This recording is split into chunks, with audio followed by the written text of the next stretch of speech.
So born in the heart of Detroit and building the brand right from the basement. One big, huge thing about streetwear is being able to be you, be yourself. I would say authenticity wins everything. The less waste, the better. And waste is something that's been plaguing the fashion industry for decades. We are here with Craig, the founder of Topnotch. It's not just a fashion label, it's a cultural frequency. When he started, he was just, pressing hoodies and flipping fits for his friends. Later on, what turned into a hobby is a brand that was focused on streetwear, where luxury meets sustainability as well as tech. So Craig, why don't you take us back to your journey and tell us how did all started? Wow. Yeah, back in the basement. Born in Detroit, heart of Detroit. Love fashion since I was young, probably since a kid. 13, I'll say, is probably exactly around the time where I started.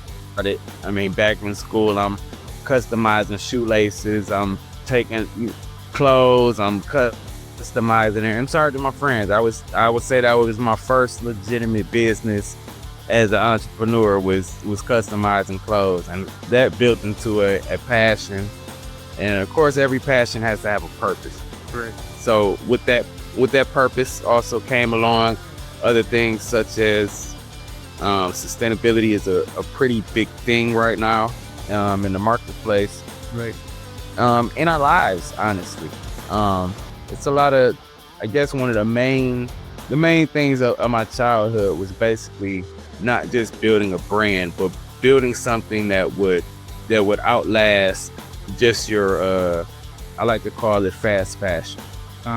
So we're not just building, fashion that's highly priced for you to just toss out the window. This is something that's going to grow with you. It's going to give back to you. It's going to replenish the earth. It's going to, it's every brand has to have a movement behind it.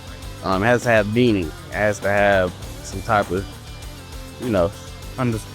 Yeah, stuff. really nice. You said that you started your journey with customizing clothes for your friends and shoelaces. I mean, that is something really new to me. How do you customize shoelaces? Well, shoelaces, it's all in the technique. I mean, you have different little ways you can weave the laces in and out to make a basket, like a basket shaped pattern over the whole tongue of the shoe. You can do the interlock chain. That's two different colors, and they're interlocked in the middle. So each side has its own individual color. Amazing. So, yeah.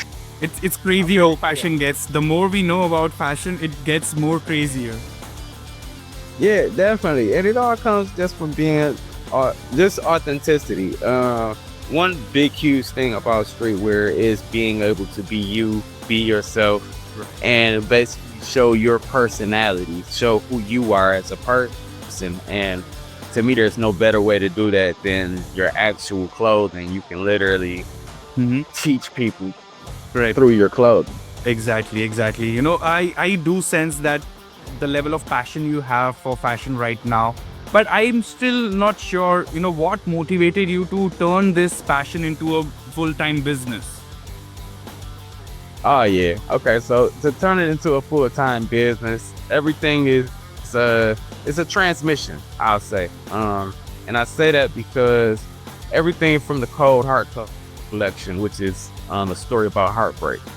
Everything from the 2854 collection, that's resonance, that's frequency. It's a futuristic take on principle. So everything has a story, everything has a meaning, everything has something behind it. I don't put anything out that doesn't teach you something, or at least put you in a mind frame to think bigger. I understand. Well, in that sense, I did get a chance to, go through your website, and, it's very sad that I'm located in India. I am not able to order it from here. But I would like to understand that your designs felt very bold and expressive, right? So can you tell some stories or the message that you're leaving behind on the top selling items that you have on your website? Okay, the Cold Heart collection is definitely one of the top sellers. I think people resonate with it because of the fact that it's a story that everybody knows. It's a story about heartbreak. It's a story about resilience. It's a story about being bold. It's not being afraid to show your feelings, not being afraid to wear your feelings on your shirt. Everything that I create is designed to invoke emotion.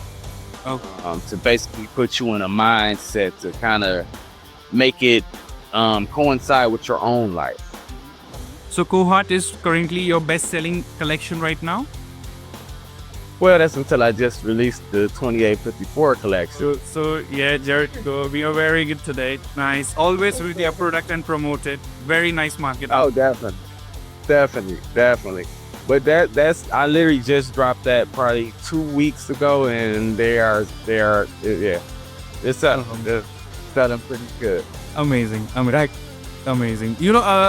Craig, I also want to understand, apart from the emotions, the design, the passion that that motivated you to start this business, right? I'm sure that you must have seen some gap. Can you identify or, make the audience aware what are the gaps that you helped to fill through your business?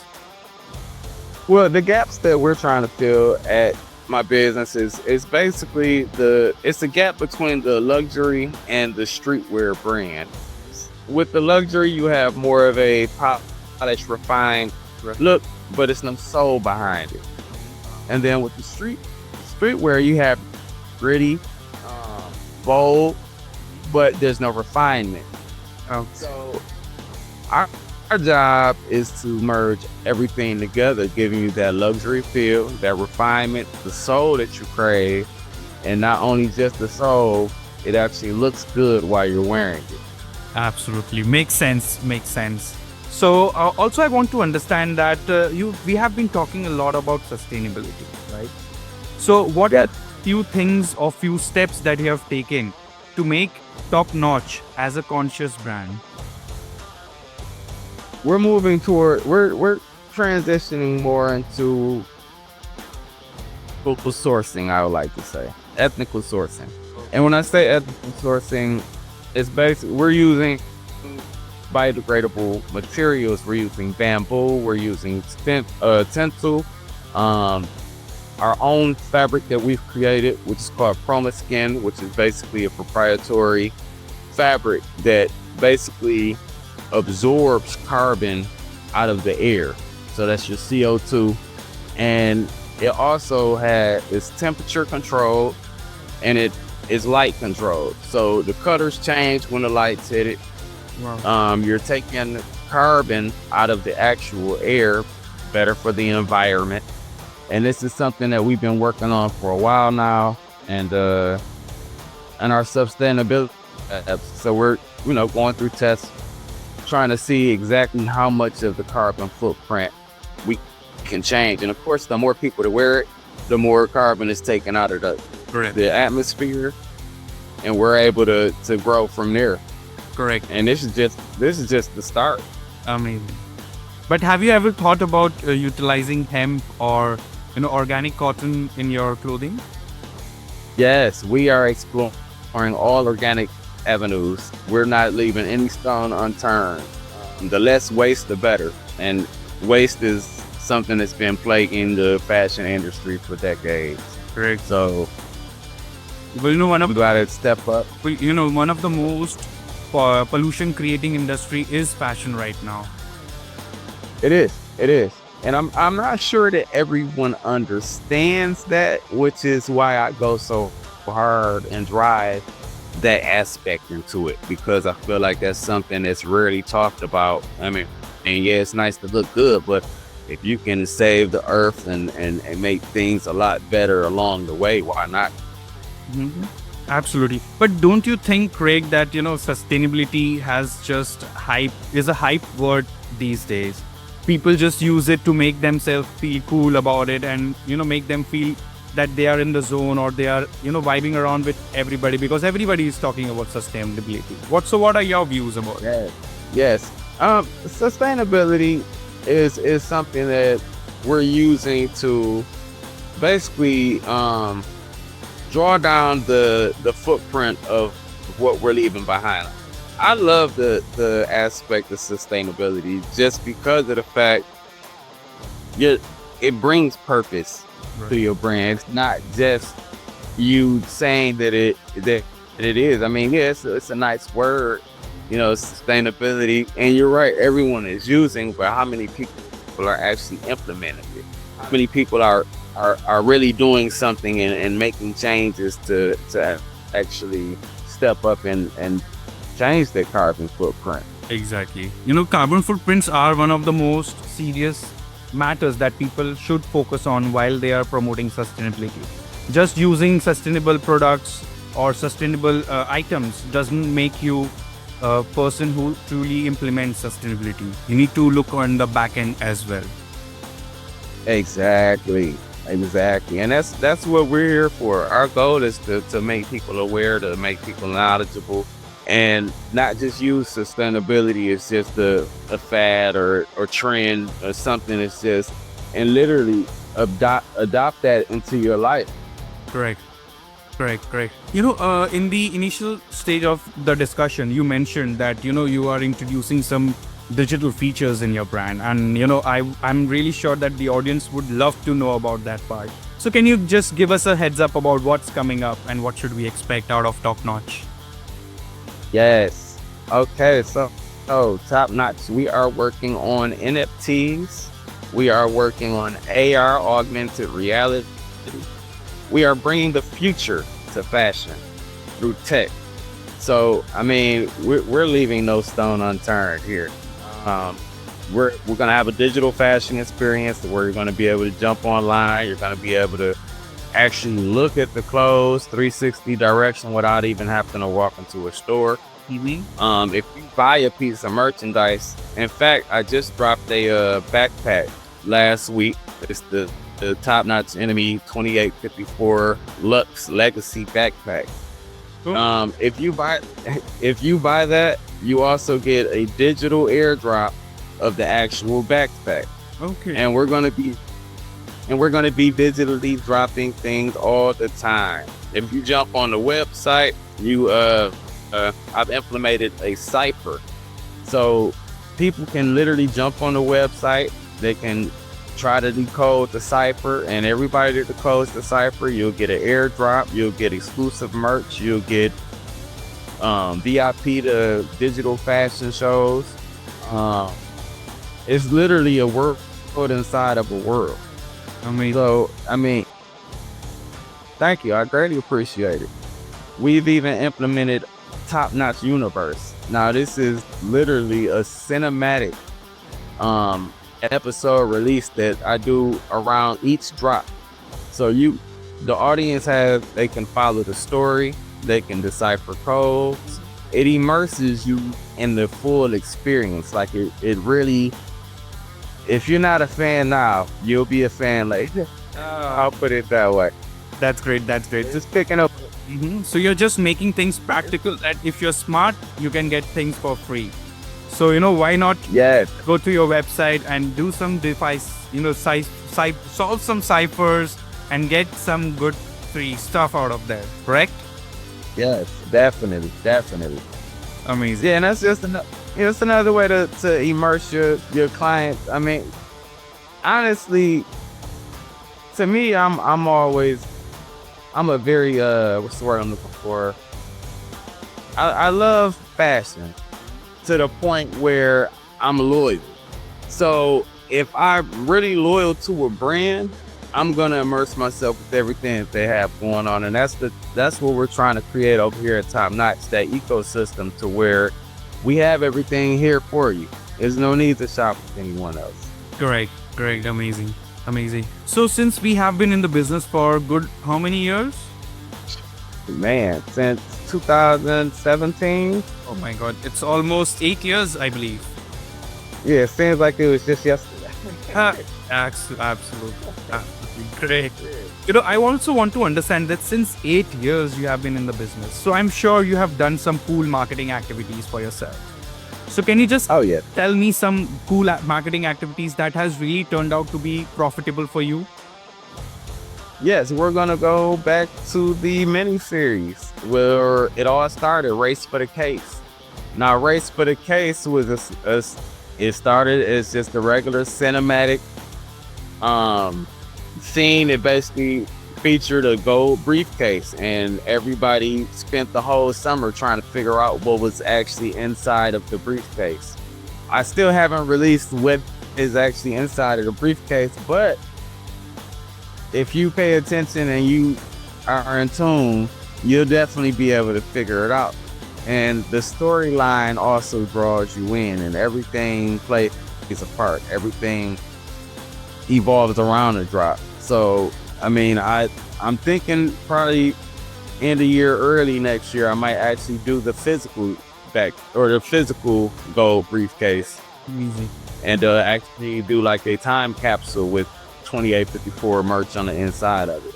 Amazing. So we're always looking for fun ways to get our audience involved and really hands-on experience products and the ideas that you have in your mind, right?